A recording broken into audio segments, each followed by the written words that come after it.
सपने वो नहीं जो नींद में आते हैं, बल्कि सपने तो वो होते हैं जो आपको नींद ना आने दें। और ऐसे ही आईएएस या जीपीएससी क्लास 1 ऑफिसर बनने का सपना पूरा करता है पीडी गुरुकुल। तो आइए इस वीडियो में एक नया सिलेबस का टॉपिक हम लोग देखते हैं। तो मॉनेटरी पॉलिसी हम लोग इस बेसिकली पढ़ चुके थे, है ना।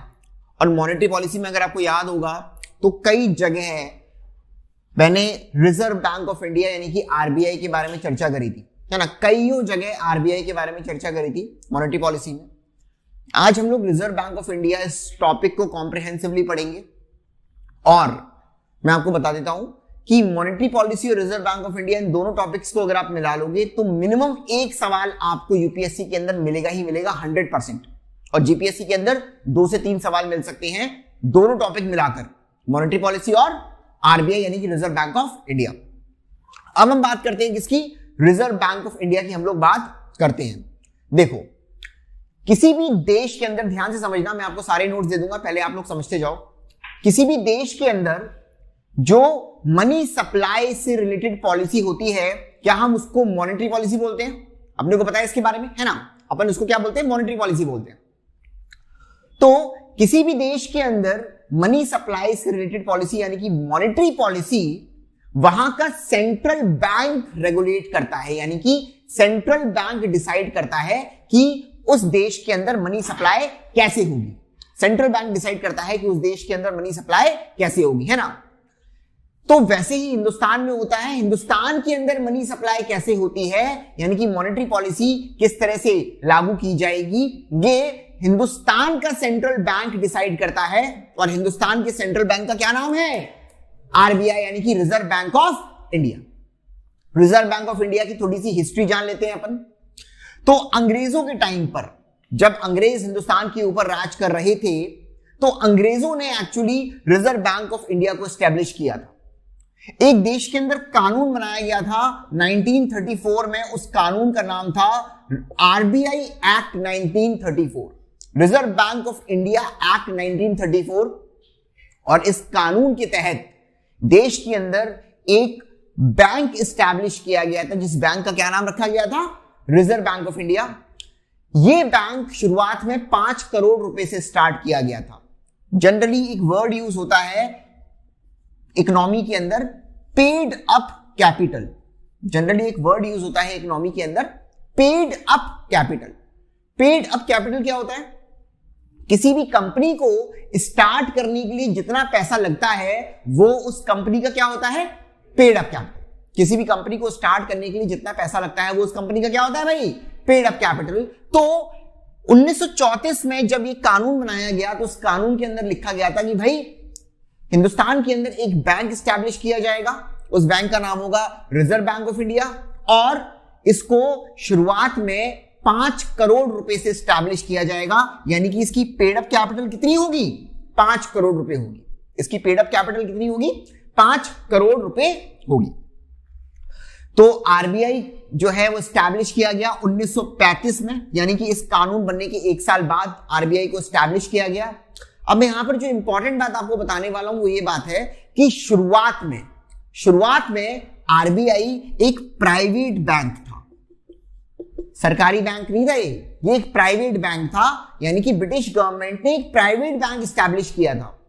लेकिन जब हम आजाद हो गए, आजाद होने के बाद 1949 में, यानी कि 1949 में आरबीआई को नेशनलाइज कर दिया गया। ये वर्ड आप कई बार सुनोगे, नेशनलाइज। नेशनलाइज का मतलब होता है, हिंदी में बोलते हैं राष्ट्रीयकरण, या आप बोल सकते हो सरकारी बैंक बना दिया गया। भाई सिंपल सी बात है, किसी भी कंपनी को अगर सरकारी कंपनी बनाना हो, किसी भी प्राइवेट कंपनी को अगर सरकारी कंपनी बनाना हो, तो सरकार अगर उस कंपनी में 51% से ज्यादा शेयर ले लेगी तो वो कंपनी क्या हो जाएगी? सरकारी कंपनी हो जाएगी। सिंपल सी बात ये होती है, अगर कोई प्राइवेट कंपनी है, उस कंपनी को सरकारी कंपनी बनाना है, तो सरकार को उस कंपनी के अंदर कितने शेयर लेने हैं? 51% शेयर लेने हैं। 51% से ज्यादा शेयर पर वो कंपनी क्या हो जाएगी? सरकारी हो जाएगी। वैसे ही किया गया आरबीआई के साथ। 1949 में, 1949 में सरकार ने आरबीआई को क्या कर दिया? नेशनलाइज कर दिया, यानी कि सरकारी बना दिया। जब ये बना था तब ये क्या था? प्राइवेट बैंक था। अगर आज की बात करें तो आज की तारीख में आरबीआई जो है वो कैसे चलाया जाता है, आरबीआई कैसे काम करता है, तो मैं आपको बता देता हूं। रिजर्व बैंक ऑफ इंडिया यानी कि आरबीआई बोर्ड ऑफ डायरेक्टर्स के द्वारा चलाया जाता है। बोर्ड ऑफ डायरेक्टर्स, ये वर्ड भी आप सुन लो, इस फ्रेज को भी आप सुन लो। किसी भी कंपनी को चलाने के लिए कुछ जो टॉप मैनेजमेंट के लोग होते हैं उनको क्या बोला जाता है? Board of directors. किसी भी कंपनी को चलाने के लिए जो टॉप मैनेजमेंट होता है उनको क्या बोला जाता है? बोर्ड ऑफ डायरेक्टर्स बोला जाता है। तो आरबीआई को आज की तारीख में बोर्ड ऑफ डायरेक्टर्स चलाते हैं, जिनके अंदर 20 लोग आते हैं, 20 लोग आते हैं, 20 लोग आते हैं बोर्ड ऑफ डायरेक्टर्स में। ये 20 लोग कौन कौन से होते हैं? एक होता है रिजर्व बैंक ऑफ इंडिया का गवर्नर। कभी सुना होगा आपने आरबीआई गवर्नर, ठीक है। आरबीआई गवर्नर के साथ साथ 4 डेप्यूटी गवर्नर होते हैं, 4 डेप्यूटी गवर्नर होते हैं। इसके साथ साथ फाइनेंस मिनिस्ट्री का एक ऑफिसर, फाइनेंस मिनिस्ट्री अपना एक बंदा भेजती है बोर्ड ऑफ डायरेक्टर में, यानी कि आप बोल सकते हो फाइनेंस मिनिस्ट्री का एक ऑफिशियल जो है ये भी रहता है कहां पर? बोर्ड ऑफ डायरेक्टर्स में। तो 6 हो गए। एक तो आरबीआई का गवर्नर होगा, 4 डिप्टी गवर्नर होंगे, और एक कौन होगा? फाइनेंस मिनिस्ट्री का एक ऑफिशियल होगा। बाकी 14 लोग जो होते हैं वो केंद्र सरकार नॉमिनेट करती है, केंद्र सरकार अपनी मर्जी से भेज सकती है, गवर्नमेंट ऑफ इंडिया अपनी मर्जी से भेज सकती है। तो ये 20 लोगों की बॉडी क्या कहलाती है? बोर्ड ऑफ डायरेक्टर्स कहलाती है। ये 20 लोगों की बॉडी क्या कहलाती है? बोर्ड ऑफ डायरेक्टर्स कहलाती है। और ये 20 लोग रिजर्व बैंक ऑफ इंडिया यानी कि आरबीआई को चलाते हैं। तो मोटे मोटे तौर पे अभी अपन ने क्या देखा? अभी अपन ने देखा कि भाई किसी भी देश की मॉनेटरी पॉलिसी वहां का सेंट्रल बैंक चलाता है। हमारे देश की मॉनेटरी पॉलिसी यानी कि मनी सप्लाई से रिलेटेड पॉलिसी हमारे देश का सेंट्रल बैंक चलाएगा। और हमारे देश के सेंट्रल बैंक का क्या नाम है भाई? Reserve bank of India. Reserve bank of India की हिस्ट्री थोड़ी सी हमने देखी कि अंग्रेजों के टाइम पर इसको as a private bank establish किया गया था। अंग्रेजों के टाइम पर इसको as a private bank establish किया गया था। किस कानून के तहत? आरबीआई एक्ट 1934 के तहत इसको एस्टेब्लिश किया गया था। और 20 शुरू में 5 करोड़ रुपए की पेड अप कैपिटल थी इसकी। 1935 में इसको एस्टेब्लिश किया गया और उसके बाद जब हम आजाद हो गए 1949 में, तो इस बैंक का क्या कर दिया गया? नेशनलाइज कर दिया गया, यानी कि इस बैंक को सरकार ने ले लिया, सरकारी बैंक बन गया है ना। 20 लोग मिलके जो कि बोर्ड ऑफ डायरेक्टर्स कहलाते हैं आरबीआई के, ये आरबीआई को चलाते हैं। ये 20 लोग कौन कौन से हैं? एक है आरबीआई का गवर्नर, 4 है आरबीआई के डेप्यूटी गवर्नर, एक है फाइनेंस मिनिस्ट्री का ऑफिशियल, और बाकी 14 लोग जो है ये गवर्नमेंट ऑफ इंडिया नॉमिनेट करती है। तो ये था मोटे मोटे तौर पर रिजर्व बैंक ऑफ इंडिया के बारे में। कई बार जो है वो सवाल पूछ सकते हैं इस इंफॉर्मेशन के ऊपर, इसीलिए मैंने आपको इस इंफॉर्मेशन को बता दिया। क्लियर है ये चीज? कोई दिक्कत वाली बात इसमें? ठीक है, हेडिंग डालो reserve bank of India, heading डालो रिजर्व बैंक ऑफ इंडिया और लिखो इसके अंदर, it is the central bank, it is the central bank of India which was established by RBI Act 1934. It is the Central Bank of India which was established by RBI Act 1934 as a private bank, with the paid up capital of rupees 5 crores, full stop. It was established in 1935,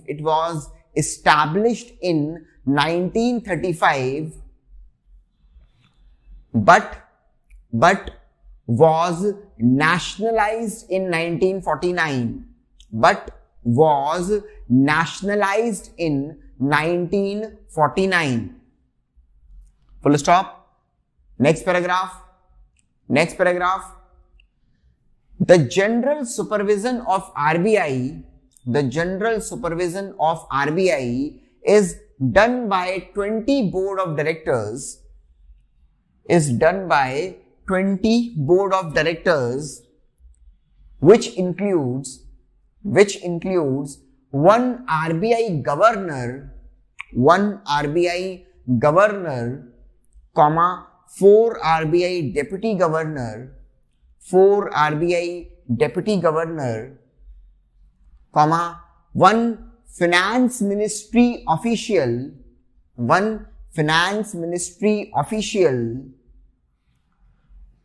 comma 14 members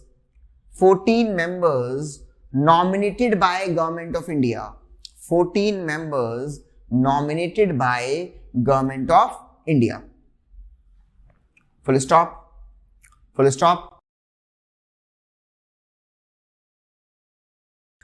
तो मैंने आपको reserve bank of India की थोड़ी सी history बताई है ना। 1934 RBI act 1934 के तहत आरबीआई को एस्टैब्लिश किया गया था भाई, है ना। और 1935 में जब आरबीआई एस्टैब्लिश हुआ तो as a private bank establish हुआ था। फिर 1949 में नेशनलाइज हो गया, ठीक है। अब हम लोग बेसिकली पढ़ने वाले हैं आरबीआई के फंक्शंस क्या क्या है, यानी कि आरबीआई काम क्या क्या करता है, रिजर्व बैंक ऑफ इंडिया काम क्या क्या करता है, उसके बारे में हम लोग पढ़ने वाले हैं। और कई बार सवाल जो है वो आरबीआई के फंक्शन से पूछे जाते हैं, कई बार सवाल रिजर्व बैंक ऑफ इंडिया के फंक्शन से पूछे जाते हैं। सबसे पहला इंपॉर्टेंट जो आरबीआई का फंक्शन है, आरबीआई का काम करने का जो सबसे पहला इंपॉर्टेंट फंक्शन है वो है करेंसी इशू करना। थोड़ा सा मैं इसके बारे में आपको पहले भी बता चुका हूं कि अगर आप 1 रुपए के नोट को छोड़ दो और सिक्कों को छोड़ दो, 1 रुपए के नोट को छोड़ दो अगर आप और सिक्कों को छोड़ दो, कॉइन्स को छोड़ दो, तो क्या बाकी सारे नोट कौन छापता है? रिजर्व बैंक ऑफ इंडिया छापता है। 1 रुपए के नोट को अगर आप छोड़ दो और कॉइन्स को छोड़ दो तो बाकी सारे नोट कौन छापता है? आरबीआई छापता है। और 1 रुपए का नोट या कॉइन्स ये कौन छापता है भाई? फाइनेंस मिनिस्ट्री छापती है ना।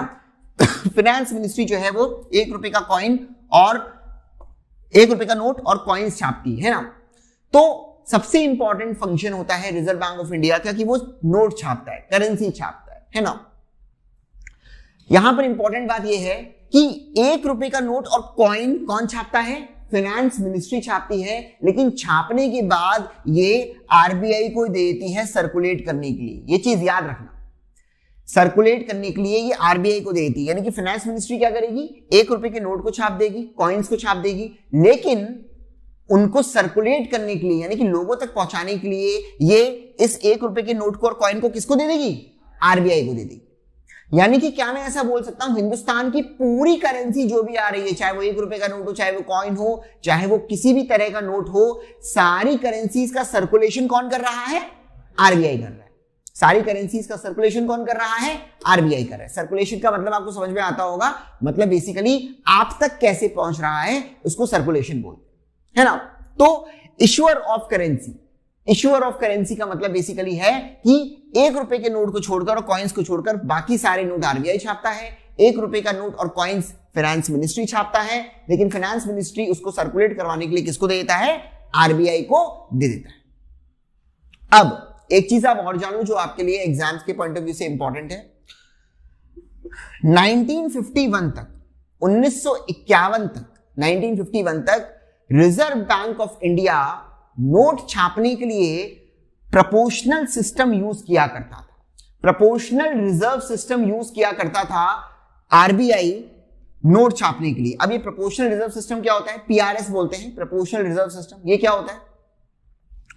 इस सिस्टम के तहत आरबीआई जितने भी वैल्यू के नोट छापेगा, आरबीआई जितने भी वैल्यू के नोट छापेगा उसका 40% उसको गोल्ड की फॉर्म में अपने पास रिजर्व करके रखना होगा। ये इंपॉर्टेंट याद रखना कि 40% जो है वो उसको गोल्ड की फॉर्म में रिजर्व करके रखना होगा। फॉर एग्जाम्पल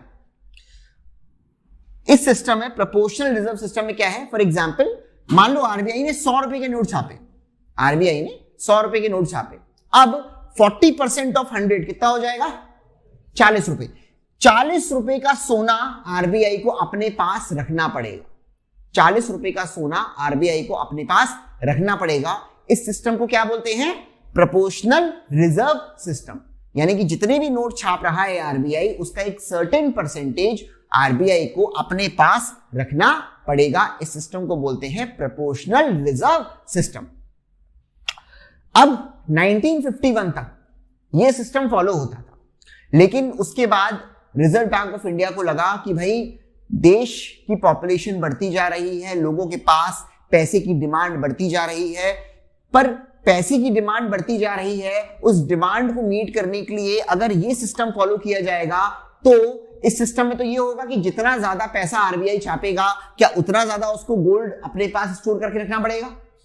1951 में आरबीआई ने रियलाइज किया कि भाई हमारे पास इतना गोल्ड नहीं है, तो 1951 में आरबीआई ने इस सिस्टम को बंद कर दिया। 1951 में आरबीआई ने प्रोपोर्शनल रिजर्व सिस्टम को फॉलो करना बंद कर दिया। फिर कौन सा सिस्टम चालू किया आरबीआई ने? फिर आरबीआई ने चालू किया minimum reserve system, MRS, minimum reserve system, MRS. ये मिनिमम रिजर्व सिस्टम क्या था?